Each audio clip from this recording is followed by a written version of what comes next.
Hey Trek Gang, what's going on in this week's episode of the Boeville in Newtown? Well, it's right over here. Stand by and we'll get into what's happening this week.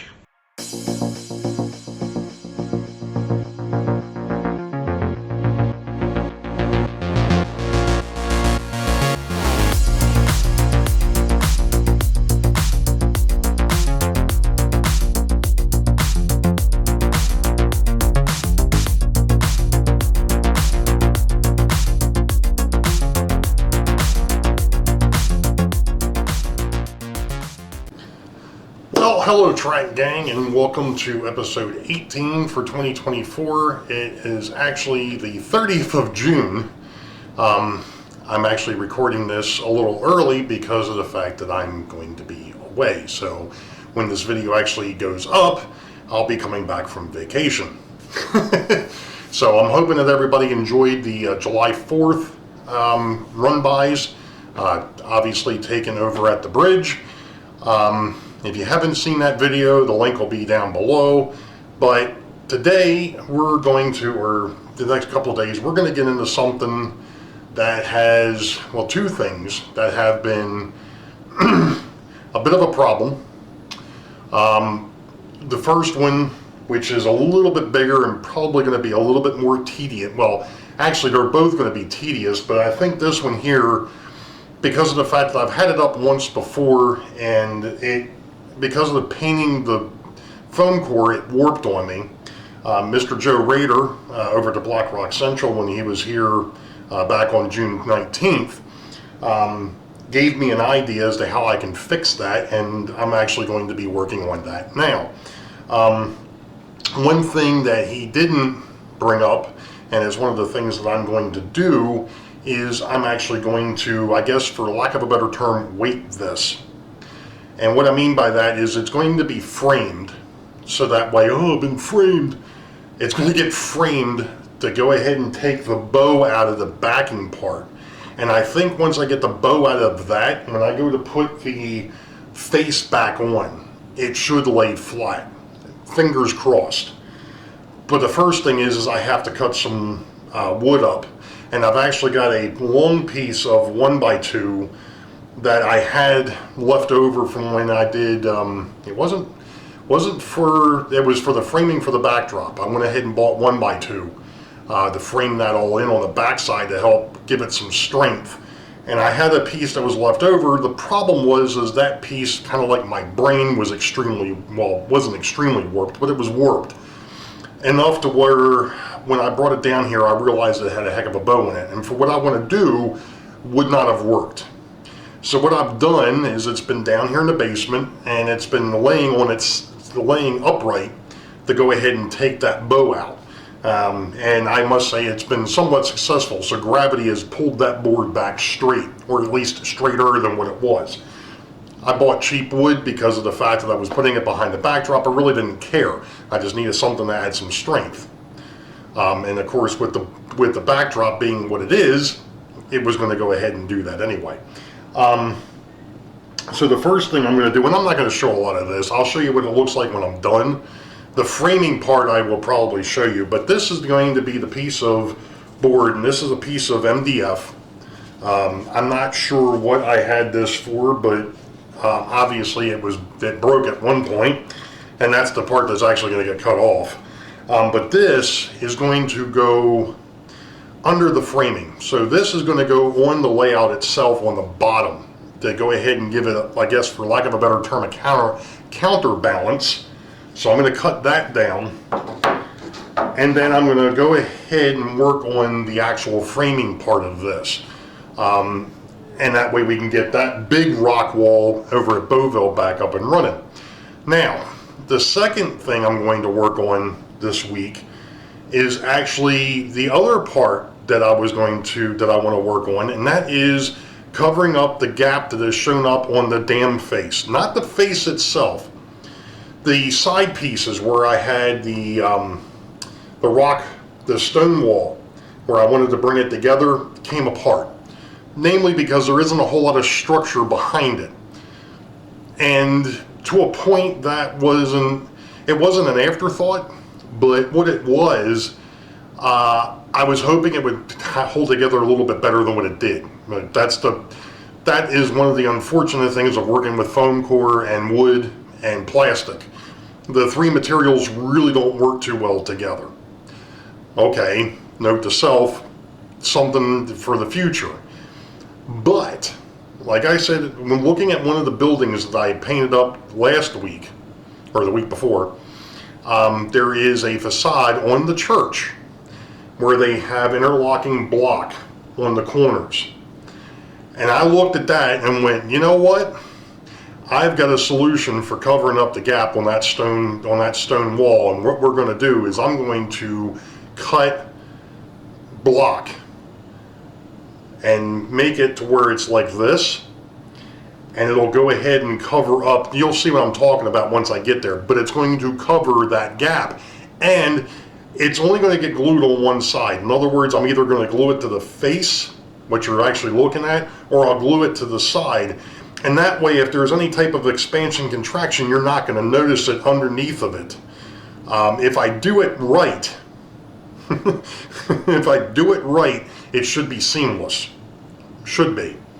I'm going to use some of the styrene that I had, just a blank styrene, and that's what I'm going to do. I'm going to cut that into those blocks, and then we're just going to glue it at right angles. Right angles. There we go. Glue it at right angles, glue it to one side of that, and then just let it breathe otherwise. And that should take up that gap in the plastic. There were other ideas out there. The problem is, like I said, there's just really not enough structure behind it for it to glue to. That's problem one. And then you're talking about gluing plastic to paper, or in that case, even foam, because of that's on the foam is on the side. So that there's just not enough there for it to bite to, and that was part of the problem. That was a operational oops, I guess, for lack of a better term. So it is what it is. It's going back and just tweaking it a little bit. I think it'll be fine. So with that, I'm going to go ahead and start cutting a couple pieces of wood and get this framing thing going. So we'll be back. Well, I tell you, overkill, maybe, but I think that this is going to work out well. Now,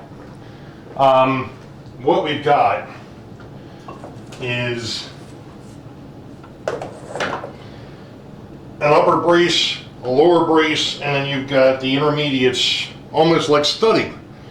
The reason why that was done, if you look at this board, or the foam core, when I lay it on here,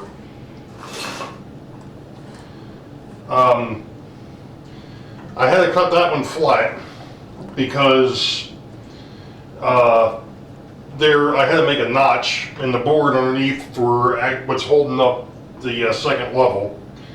So, which actually worked out well because that happens to be where the split is.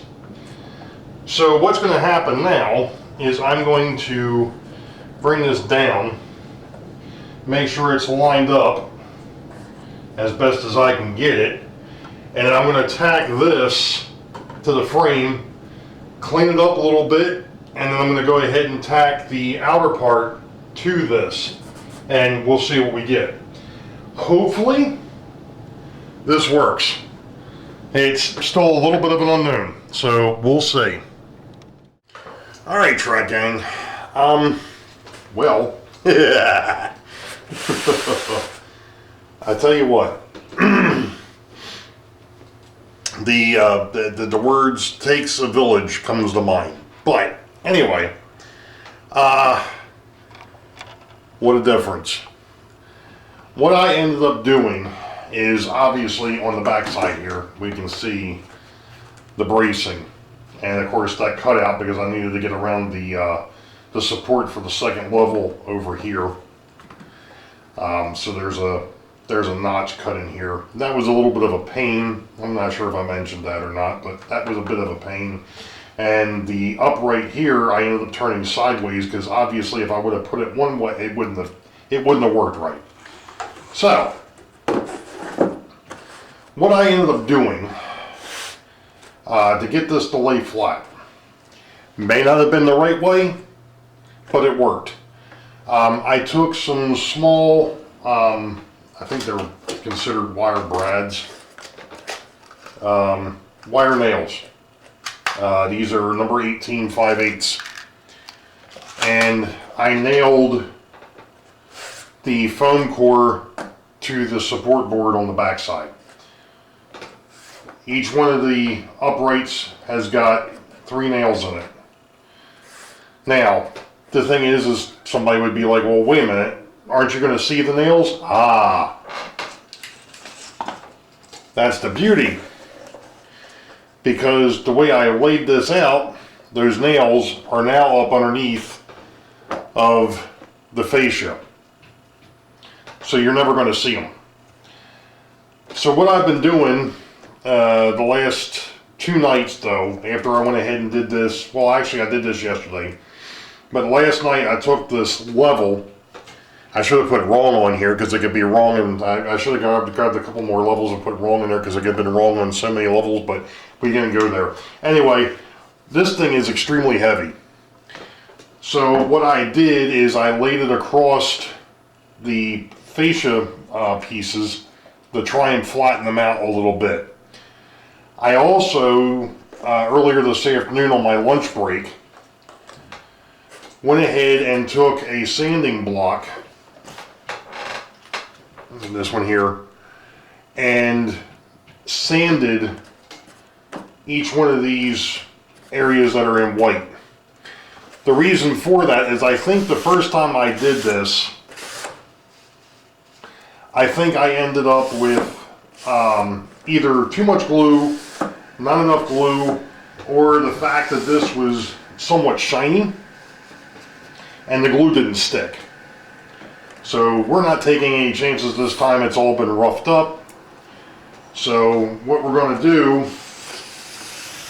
or what I'm going to do, is I'm going to put down some glue and I'm going to start gluing this in place. And we'll see what it looks like when I'm done.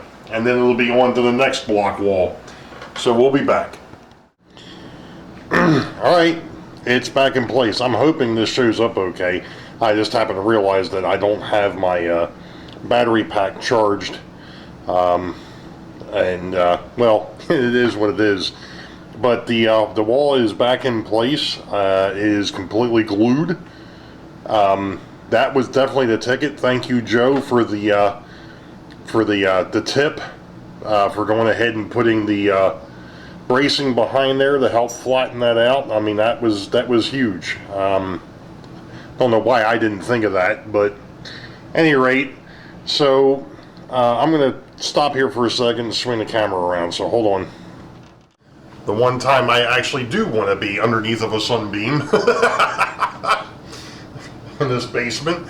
Any rate, so that is going to do it for this week's video. So you all know the deal. Wait for the highball. Green tracks ahead. We'll catch you all next time. Be safe. God bless. We will see you.